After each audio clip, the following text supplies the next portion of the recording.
আসসালামু আলাইকুম। চলে এসেছি ঈদ করতে শ্বশুরবাড়িতে আমার শাশুড়ি মায়ের কাছে। সো এখন মজার, মজার খাবার খাবো। অনেকদিন ধরেই মুখে রুচি নেই, অসুস্থতা ফিল হচ্ছিল। আর এখন মজা করে, করে শাশুড়ি মায়ের রান্না খাবো। আমরা এখানে নামাজ পড়ে কিছুক্ষণ রেস্ট নিচ্ছিলাম, গল্প করছিলাম। তো চা খাবো, চা চুলায় দিয়ে বসে এসে আমরা একটা কথা বলছিলাম, গল্প করছিলাম। যাই হোক, বাচ্চাদের আবদার ছিল মা ঈদ করতে এসে চাচ্চুর কাছে আগে তারা বার্গার খাবে। তো তাদের চাচাও তো আসলে এসব, ছোট চাচ্চু অ্যাকচুয়ালি, ও হচ্ছে সে তো এসব খাবার খেতে পারলেই ভালো তার জন্য। সো সে আগে থেকেই তাদের কাছ থেকে রিকোয়ারমেন্ট নিয়েছিল কে কী ধরনের বার্গার খাবে। সো সেই রিকমেন্ডেশন অনুযায়ী সে হচ্ছে চিলাক্স থেকে বার্গার অর্ডার করে নিয়ে আসলো।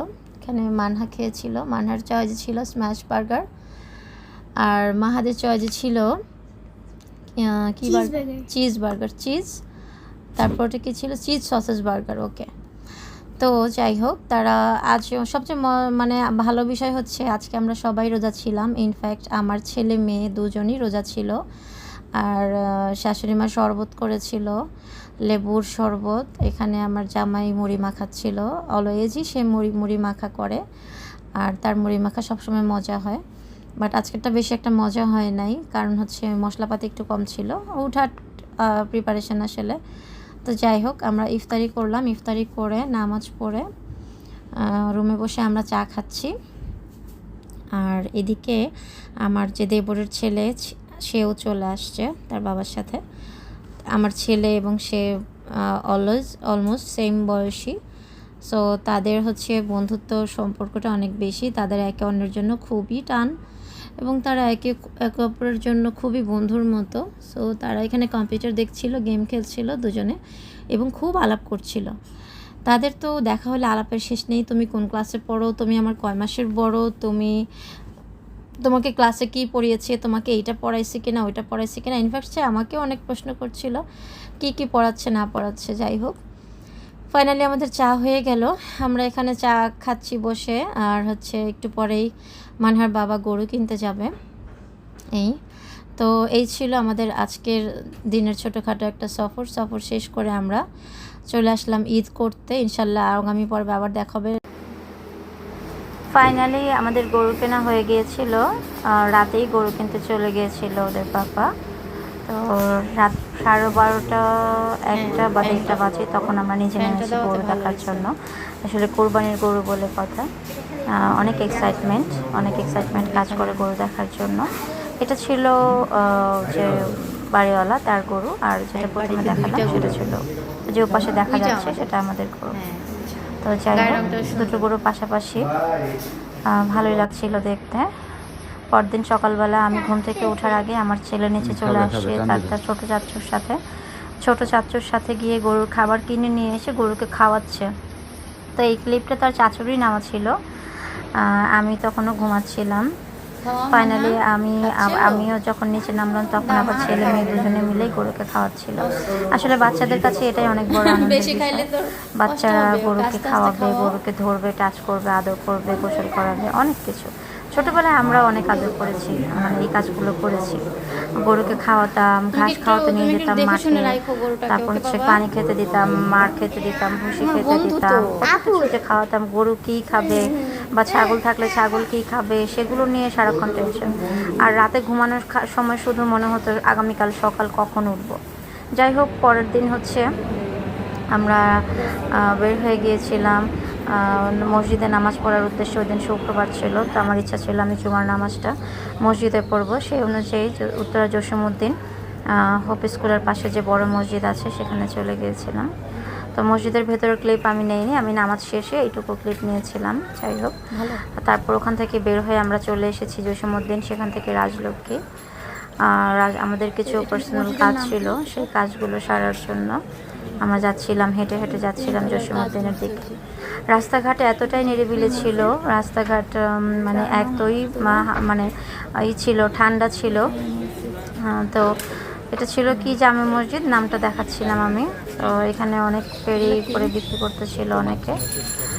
যাই হোক, তো এটা ছিল জসীমউদ্দিনের রাস্তাটা, দেখতেই পাচ্ছেন। যেটা বলছিলাম যে অনেক নিরিবিলি ছিল, এত ফাঁকা ছিল। লোকজন একবারেই কম ঢাকা সিটিতে। মেইন রোডে চলে আসার পরে দেখলাম মেইন রোডটা এত ফাঁকা, মানে দেখেই ভালো লাগছিল। এটা জসীমউদ্দিন একদম টার্নিং পয়েন্টে আমরা ছিলাম, যেখানে আড়ংয়ের সামনে আমরা ছিলাম। তো এখান থেকে একটা ভিউ নিলাম যে রাস্তাঘাট কত ফাঁকা, সেটা ছেলে মেয়েকে বাসায় এসে দেখাবো।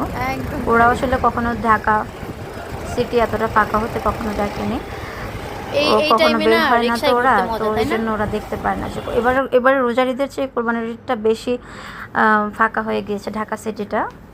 মনে হয় রোজার ঈদের চেয়ে কোরবানির ঈদে মানুষজন খুব বেশি পরিমাণে বাড়িতে চলে গিয়েছিল। তো যাই হোক, বাসায় এসে ওই দিনে রোজা ছিলাম, ইফতারি করে ইফতারির পরে তারপরে আমরা রুমে বসে রেস্ট করছিলাম চাটা খেয়ে। এখানে ছেলে মেয়ে দুজনেই শুয়ে পড়েছে রাতের বেলায়। তো এখানে পরদিন সকালবেলা আমাদের ঈদের দিন, ডে 3 ঈদ ডে। যাই হোক, কোরবানিদের দিন তো সকালে গোসল করার আসলে অপশন থাকে না আমাদের। ছেলে মেয়েকে উঠিয়ে আগে বাবা ছেলেকে রেডি করে মসজিদে পাঠালাম, তারপর হচ্ছে মেয়ে ঘুম থেকে উঠেছে একটু দেরি করে। তো এখানে মেয়ে হালকা পাতলা একটু সাজুগুজু করছিল, আর আমি যে তার এই ক্লিপটা নিচ্ছিলাম এটা সে একদমই জানতে পারেনি, টেরও পায়নি। সে গোসল করে এসে নিজেকে প্রিপেয়ার করে রাখছিল। আর আমি এবারের ঈদে মেয়েকে আমার পেজ থেকে একটা কোর্স দিয়েছি, যেটা গরমের মধ্যে পরেও আরাম পাবে, এবং ও বলেছে এটা খুবই আরামদায়ক। যাই হোক, সেগুলো হচ্ছে আমরা পরে রিভিউ দিব। এখানে হচ্ছে আমাদের 11:30 আগে, 11টার পরে সামান্য পরে আমাদের প্রথম দফার মাংস চলে এসেছিল।